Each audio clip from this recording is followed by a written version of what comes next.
So it's a really big week coming up. School is starting, and that can look different for each of you. Some kids are going back to school in person, some are going to be home, and some are going to have a couple days at school and a couple of days at home. Now, even during a regular year, when school starts, you can have a little bit of worry that bubbles up in you. But because this year is so different, some people have a lot more worry going on. And fear is something that can really take over, especially if you do something that I call stacking.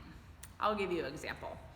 In the last week and a half at our house, we had a refrigerator that broke, a car that wouldn't start, a lawn tractor that wouldn't start, a kid who put their hand through a window and broke it, and a van that needed an expensive repair, and a child that broke their ankle in 2 places and needed surgery. Whew, that was a lot of stacking.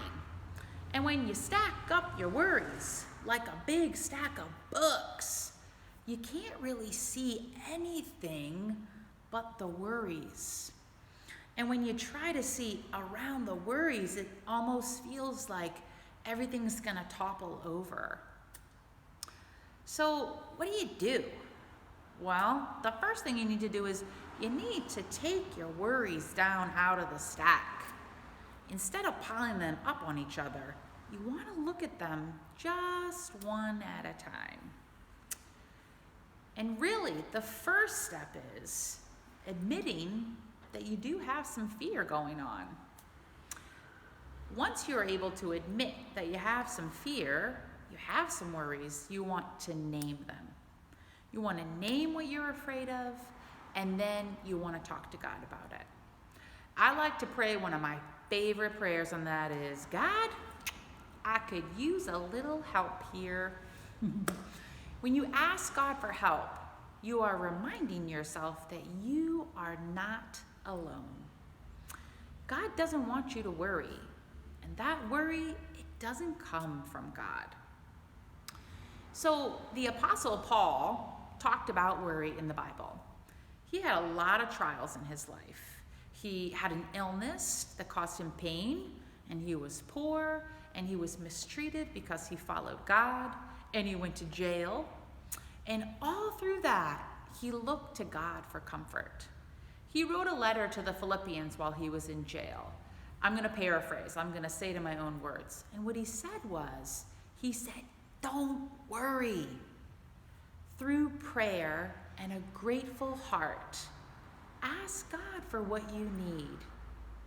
And when you do, the peace of God, that's that feeling that everything is going to be okay, will cover you and help you to not worry.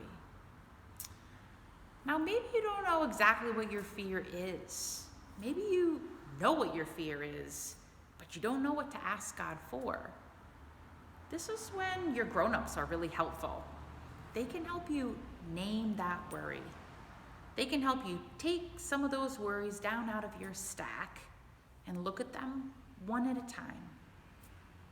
The next time that you find yourself starting to stack up your worries, take a deep breath. Think about where your feet are. Wiggle your toes. Take another deep breath. And remember that God is right there with you. The other helpful thing when you have a lot of worry is to push back against that worry by focusing on what's going right. Figure out what you can be grateful for, even the littlest things.